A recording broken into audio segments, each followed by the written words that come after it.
નમસ્કાર મિત્રો, સ્વાગત છે તમારું અમારી યુટ્યુબ ચેનલમાં।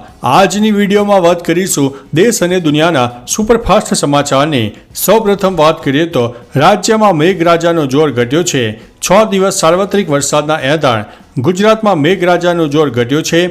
હવામાન વિભાગ દ્વારા આગામી 6 દિવસ સાર્વત્રિક વરસાદની આગાહી કરી છે। તો દક્ષિણ ગુજરાતના જિલ્લામાં ભારે વરસાદની શક્યતા સાથે યલો એલર્ટ જાહેર કરવામાં આવ્યું છે। ભરૂચ, સુરત, નવસારી, વલસાડ, તાપી, ડાંગ, દમણ, દાદરા અને નગર હવેલીમાં ભારે વરસાદની શક્યતા છે। રાજ્યના 182 તાલુકામાં વરસાદ પડ્યો હતો, જેમાં સૌથી વધુ નવસારીમાં વરસાદ નોંધાયો છે। મિત્રો, અન્ય મહત્વના સમાચારની વાત કરીએ તો ટ્રક ચાલકે વિદ્યાર્થિનીને કચડી છે। વિઝા મળતા અમેરિકા જવાની હતી। વડોદરામાં એક્ટિવા લઈને જઈ રહેલી એક વિદ્યાર્થિનીને બેફામ ટ્રક ચાલકે અડફેટે લેતા મોત થયું છે। આ વિદ્યાર્થિની ધોરણ 12માં અભ્યાસ કરતી હતી અને તેને વિઝા મળતા તે ટૂંક સમયમાં 10 વર્ષ માટે અમેરિકા જવાની હતી, પરંતુ કાર બનીને આવેલી ટ્રક તેને ભરખી ગઈ હતી। આ મામલે કારેલીબાગ પોલીસે ટ્રક ચાલકની ધરપકડ કરીને વધુ તપાસ હાથ ધરી છે। સગીરા રક્ષાબંધનનો તહેવાર હોવાથી મામાના ઘરે આવી હતી। મિત્રો, અન્ય મહત્વના સમાચારની વાત કરીએ તો નર્મદા ડેમ ઓવરફ્લોથી માત્ર 2.92 મીટર દૂર છે અને અનેક ગામો એલર્ટ કરી દેવામાં આવ્યા છે। ગુજરાતનો જીવાદોરી નર્મદા ડેમની સપાટીમાં સતત વધારો જોવા મળી રહ્યો છે। ડેમ ઓવરફ્લોથી માત્ર 2.92 મીટર દૂર છે। હાલ પાણીની આવક સતત ચાલુ છે, એટલે નર્મદા બંધના 9 ગેટ ખુલ્લા રાખવામાં આવ્યા છે। કુલ આવક હાલ 1,41,131 ક્યુસેક છે। ડેમમાંથી પાણી છોડાતા કાંઠાના ગામોને એલર્ટ કરી દેવામાં આવ્યા છે। જો ઉપરવાસમાંથી આવક બંધ થશે તો સપાટીમાં ઘટાડો નોંધાશે। મિત્રો, અન્ય મહત્વના સમાચારની વાત કરીએ તો સાબરમતીમાં પાણી છોડાયો। અમદાવાદના નીચાણવાળા વિસ્તારોને એલર્ટ કરી દેવામાં આવ્યા છે। ઉપરવાસમાં ભારે વરસાદના પગલે ધરોઈ ડેમમાં પાણીની આવક વધી છે, જેથી હાલ સાબરમતી નદીમાં પાણી છોડવામાં આવી રહ્યું છે। નદીમાં પાણી છોડાતા જિલ્લા વહીવટીતંત્રને એલર્ટ થઈ ગયું છે। મહેસાણા, સાબરકાંઠા, ગાંધીનગર, અમદાવાદ, ખેડા અને આણંદ જિલ્લાના ગામોને એલર્ટ કરી દેવામાં આવ્યા છે। સાબરમતી નદીમાં અવરજવર નહીં કરવા તેમજ ઘટતી કાર્યવાહી કરવા માટે સૂચના પણ આપી દેવામાં આવી છે। મિત્રો, અન્ય મહત્વના સમાચારની વાત કરીએ તો અમદાવાદ વાસીઓ આ ચોમાસું સાચવી લેજો। અમદાવાદ શહેરમાં ઓગસ્ટની શરૂઆતમાં જ ડેન્ગ્યુના 164, ઝાડા ઉલટીના 382, કમળાના 178, ટાઇફોઇડના 304, કોલેરાના 16 કેસ તેમજ સાદા મેલેરિયાના 58, ઝેરી મેલેરિયાના 8 અને ચિકનગુનિયાના 19 કેસ નોંધાયા છે। શહેરમાં પીવાનું અશુદ્ધ પાણી મળતું હોવાથી ઝાડા ઉલટી, કમળા, કોલેરા અને ટાઇફોઇડના કેસો વધ્યા છે। આ વર્ષે જુલાઈ સુધીમાં કુલ 8,000થી વધુ કેસ ઝાડા અને ઉલટીના નોંધાઈ ગયા છે। મિત્રો, અન્ય મહત્વના સમાચારની વાત કરીએ તો પોરબંદર નવા જલારામ મંદિરે ભક્તો નિહાળી શકશે ચંદ્રયાન। પોરબંદરમાં આવેલા નવા જલારામ મંદિરમાં અવનવી પ્રવૃત્તિઓનું આયોજન કરવામાં આવતું હોય છે, ત્યારે આ વખતે મંદિરે આગામી 15 ઓગસ્ટના દિવસે લોકોને ચંદ્રયાન વિશે જાણકારી મળી રહે તેવા ઉદ્દેશ્ય સાથે ચંદ્રયાન બનાવવામાં આવ્યું છે। ચંદ્રયાનની તમામ માહિતી લોકોને આપવામાં આવશે।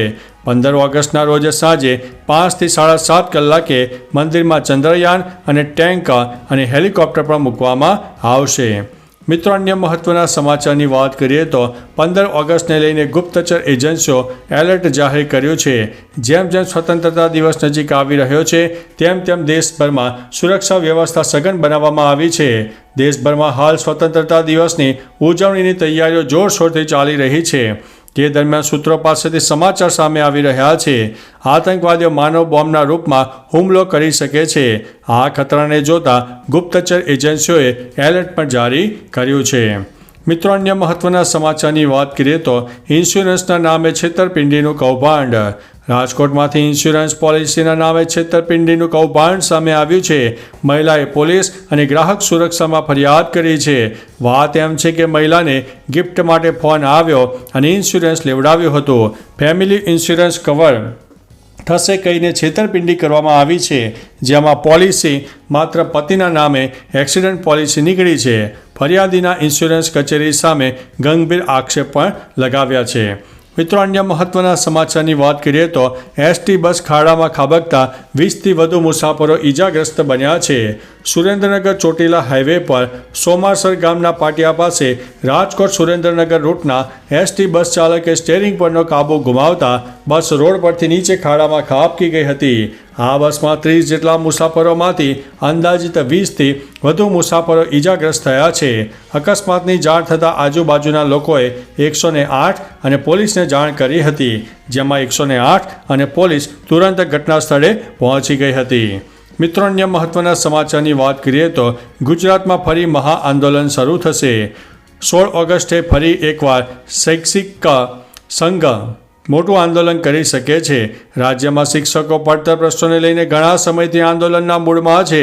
અગાઉ શિક્ષણ વિભાગ અને શિક્ષકોના પ્રતિનિધિઓ વચ્ચે બેઠક મળી હતી, જેમાં સંતોષકારક નિવારણ આવ્યું નથી. તેથી હવે શૈક્ષિક મહાસંઘે 16 ઓગસ્ટથી રાજ્યભરમાં મહા આંદોલન કરવાની ચીમકી આપી છે. શિક્ષકો માટે ઓપીએસ સહિતના પ્રશ્નોની માગ સાથે આ આંદોલન થનારું છે. મિત્રો, અન્ય મહત્વના સમાચારની વાત કરીએ તો આદિવાસી નેતાઓ નજરકેદ.